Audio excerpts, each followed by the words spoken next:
नमस्कार, स्वागत है आपका। आप देख रहे हैं एबीपी गंगा न्यूज एट 4 की शुरुआत करेंगे सिद्धार्थनगर से। खबर है जहां दौरे पर हैं मुख्यमंत्री योगी आदित्यनाथ। पीएम के दौरे से पहले तैयारियों का जायजा ले रहे हैं। 20 अक्टूबर को सिद्धार्थनगर आ रहे हैं PM Modi. PM Modi medical college की सौगात देंगे और उनके कार्यक्रम से पहले मुख्यमंत्री तमाम तैयारियों का जायजा लेने के लिए सिद्धार्थनगर पहुंच गए हैं। और आपको बता दें कि सिद्धार्थनगर को कई सौगातें पीएम की तरफ से मिलने जा रही हैं और पीएम के दौरे से ठीक पहले एक्शन में हैं मुख्यमंत्री योगी आदित्यनाथ। जहां जहां पर पीएम का दौरा प्रस्तावित है, जिस जिस जगह पर पीएम को जाना है, उन तमाम जगहों का जायजा ले रहे हैं। मेडिकल कॉलेज की सौगात पीएम देंगे तो मेडिकल कॉलेज का भी निरीक्षण कर रहे हैं सीएम योगी आदित्यनाथ। आपको बता दें कि 20 अक्टूबर को सिद्धार्थनगर आ रहे हैं पीएम और उनका कार्यक्रम कुशीनगर में भी है, जहां इंटरनेशनल एयरपोर्ट की सौगात देंगे, उसका उद्घाटन करेंगे पीएम। और इससे पहले ही तमाम तैयारियों का जायजा मुख्यमंत्री ले रहे हैं। इससे पहले कुशीनगर भी गए थे मुख्यमंत्री और वहां पर भी तमाम तैयारियों का जायजा लिया था, अधिकारियों से बातचीत की थी। और आज भी सिद्धार्थनगर जब पहुंचे हैं सीएम तो तमाम तैयारियों का जायजा ले रहे हैं और अधिकारियों से भी बातचीत कर रहे हैं, उनसे भी समझ रहे हैं कि क्या कुछ रूपरेखा पीएम की दौरे को लेकर तैयार की गई है, क्या कुछ तैयारियां की गई हैं, सुरक्षा की दृष्टि से क्या कुछ तैयारी है, इसके अलावा व्यवस्थाओं की दृष्टि से क्या कुछ तैयारी है। इन तमाम बातों का जायजा लेते हुए मुख्यमंत्री योगी आदित्यनाथ। तो आपको बता दें कि पीएम के दौरे से पहले सीएम योगी जो हैं वो एक्शन में नजर आ रहे हैं और दौरा कर रहे हैं सिद्धार्थनगर का। सिद्धार्थनगर में एक मेडिकल कॉलेज की सौगात पीएम देने जा रहे हैं और इंतजार सिद्धार्थनगर के लोगों को है पीएम का कि जब पीएम आएंगे तो अपने पिटारे में से और क्या क्या तोहफे सिद्धार्थनगर के लोगों को देंगे, इसका इंतजार सिद्धार्थनगर के लोगों को जरूर है।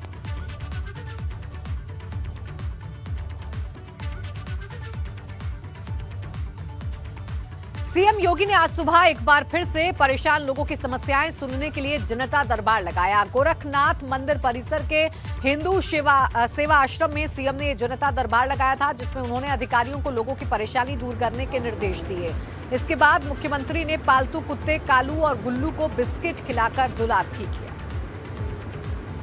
तस्वीरें हम आपको दिखा रहे हैं। देखिए, जब जब सीएम गोरखपुर में होते हैं, जब जब सीएम गोरखपुर जाते हैं तो वो जनता दरबार लगाना नहीं भूलते, जनता दरबार लगाते हैं। देखिए, ये जो उनका कार्यक्रम है ये उस वक्त से है जब गोरखपुर के सांसद थे सीएम, और मुख्यमंत्री बनने के बाद भी उन्होंने अपना ये जो कार्यक्रम है ये नहीं छोड़ा है। वो जब जब गोरखपुर जाते हैं तब तक वो गोरखनाथ मंदिर के परिसर में जनता दरबार लगाते हैं, लोगों की समस्याएं सुनते हैं और अधिकारियों को निर्देश देते हैं कि लोगों की समस्याओं का जल्द से जल्द निस्तारण किया जाए। और जो दूसरी तस्वीर आप देख रहे हैं वो पालतू कुत्तों के साथ खेलते हुए सीएम नजर आ रहे हैं। उन्हें बिस्किट खिलाकर दुलार किया है, गुल्लू को दुलार करते हुए नजर आए हैं सीएम योगी।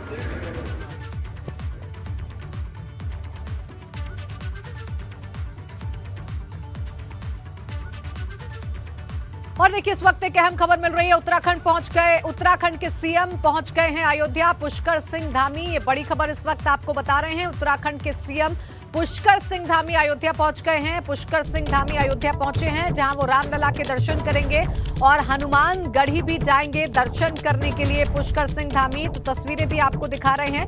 आपको बता दें कि उत्तराखंड के सीएम हैं पुष्कर सिंह धामी, जो कि अयोध्या दौरे पर पहुंचे हैं और अयोध्या में रामलला के दर्शन करने हैं। इसके साथ ही साथ हनुमान गढ़ी भी जाएंगे सीएम, ऐसी जानकारी मिल रही है। ये एक्सक्लूसिव तस्वीरें इस वक्त आप देख पा रहे हैं। पुष्कर सिंह धामी उत्तराखंड के सीएम अयोध्या पहुंचे हैं और अयोध्या में उनके जो प्रस्तावित कार्यक्रम है वो है रामलला के दर्शन करना, हनुमान गढ़ी जाना, हनुमान जी का आशीर्वाद लेना, ये उनके प्रस्तावित कार्यक्रम हैं। तस्वीरें इस वक्त आपके सामने हैं। आपको तस्वीरों में उत्तराखंड के सीएम पुष्कर सिंह धामी नजर आ रहे होंगे, जो कि अयोध्या पहुंच गए हैं। अयोध्या में दर्शन करेंगे रामलला के और हनुमान गढ़ी भी जाएंगे सीएम, ऐसी जानकारी अभी तक मिल रही है। तस्वीरें आपके सामने हैं। उत्तराखंड के सीएम पुष्कर सिंह धामी पहुंच गए हैं अयोध्या। उस वक्त की तस्वीरें जब एयरपोर्ट पर पहुंचे और अब उनका वहां पर स्वागत किया गया और फिर अब सीएम जो हैं वो रामलला के दर्शन करेंगे और हनुमान गढ़ी भी जाएंगे।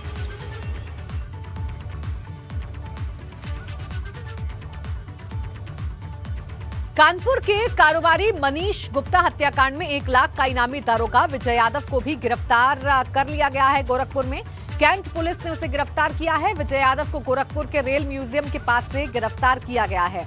आरोपी विजय यादव से रामगढ़ ताल थाने में पूछताछ के बाद पुलिस उसे कोर्ट में पेश करने जा रही है। अब तक इस मामले में सभी 6 आरोपी पुलिस की गिरफ्त में आ चुके हैं। इससे पहले 1-1 लाख रुपए के इनामी 5 आरोपी प्रभारी निरीक्षक Jagat Narayan Singh, SI Akshay Mishra, SI Rahul Dubey, constable Prashant Kumar और कांस्टेबल कमलेश यादव की गिरफ्तारी हो चुकी है। ये सभी 14 दिन की न्यायिक हिरासत में जेल भेज दिए गए हैं। माना जा रहा है कि सभी की गिरफ्तारी के बाद अब एसआईटी सभी आरोपियों को पुलिस कस्टडी रिमांड में लेने के लिए अदालत में अर्जी दाखिल कर सकती है। आपको बता दें कि 27 सितंबर को गोरखपुर के एक होटल में पुलिस की पिटाई के बाद कानपुर के कारोबारी मनीष गुप्ता की मौत हो गई थी। इस मामले में 6 पुलिस वाले आरोपी बनाए गए। 10 अक्टूबर को से लेकर आज तक एक के बाद एक आरोपी सभी पुलिस वालों की गिरफ्त में आ चुके हैं।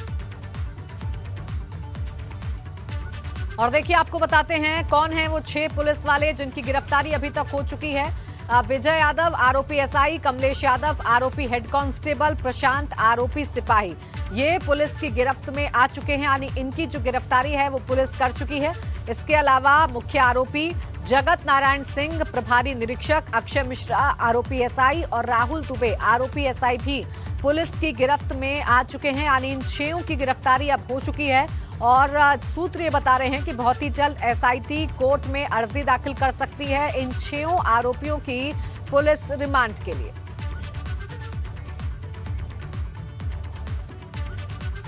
कानपुर के कारोबारी मनीष गुप्ता हत्याकांड मामले में पत्नी मीनाक्षी गुप्ता ने बड़ी मांग रखी है। उनका कहना है कि केस का ट्रायल दिल्ली में हो।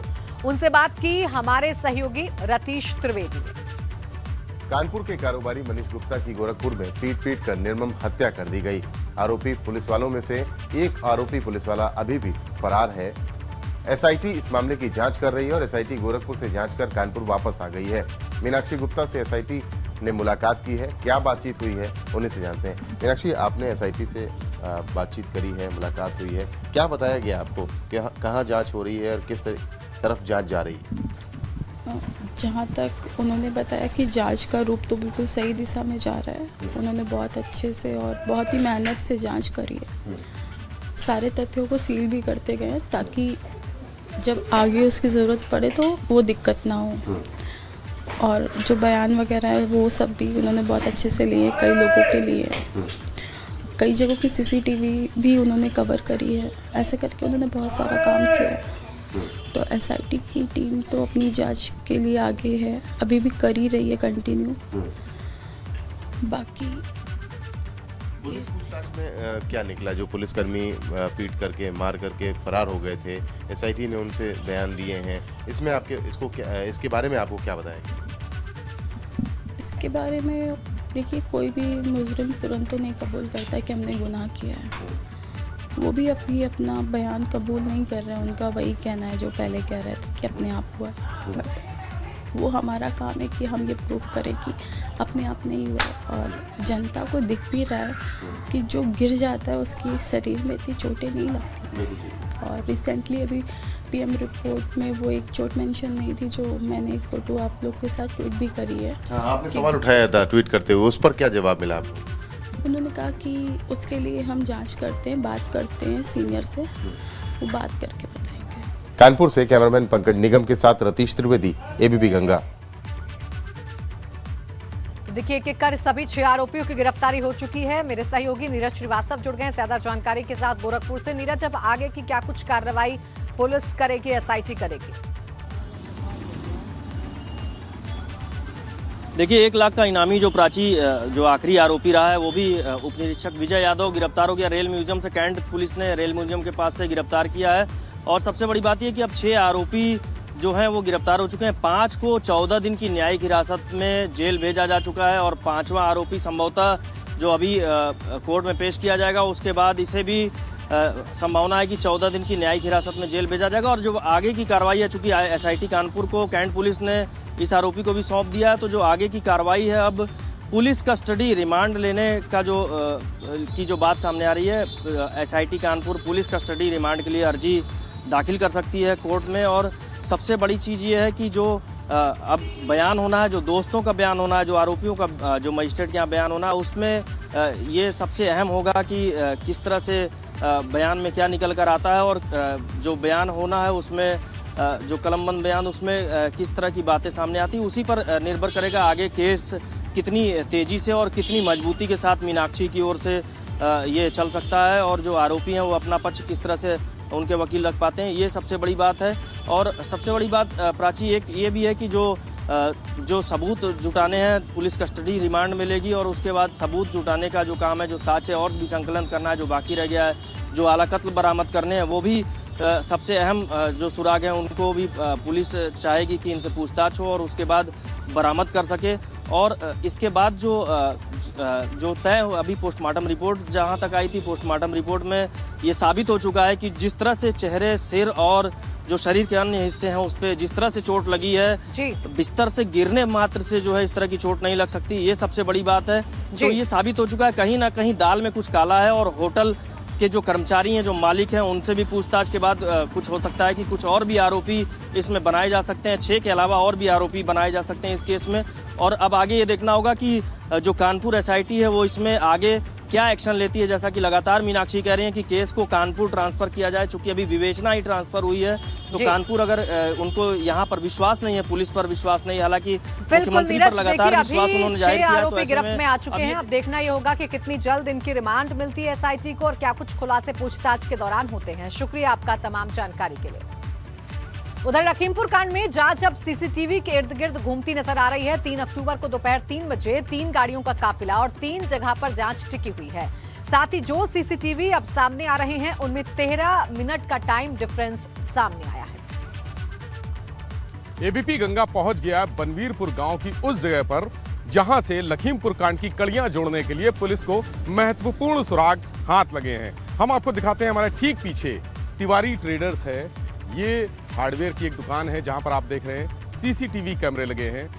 जो दुकान के मालिक हैं उन्होंने सुरक्षा की दृष्टि से ये सीसीटीवी कैमरे लगा रखे हैं, लेकिन इन कैमरे की फुटेज लखीमपुर कांड की जांच में महत्वपूर्ण भूमिका निभा रहे हैं। 2 कैमरे आप सामने देख रहे हैं। इसके अलावा दाईं तरफ एक और कैमरा लगा हुआ है। ये 2 कैमरे सीधे इस सड़क को फोकस कर रहे हैं। ये सड़क आपको दिखाएंगे कि ये रास्ता जो सीधा सामने यहाँ पर आप रास्ता देखेंगे, वो रास्ता दंगल स्थल का है, यानी पूर्व माध्यमिक विद्यालय, उसी चौराहे पर आपको दिखेगा छोटा सा चौराहा। अगर मंत्री जी का बेटा आशीष मिश्रा मौके पर गया होगा तो वो इसी रास्ते से गया होगा। उनकी जो थार जीप थी, उस थार जीप में मंत्री का बेटा अगर बैठ कर गया होगा तो ज़रूर इन दोनों सीसीटीवी कैमरे की फुटेज में उसका चेहरा आया होगा।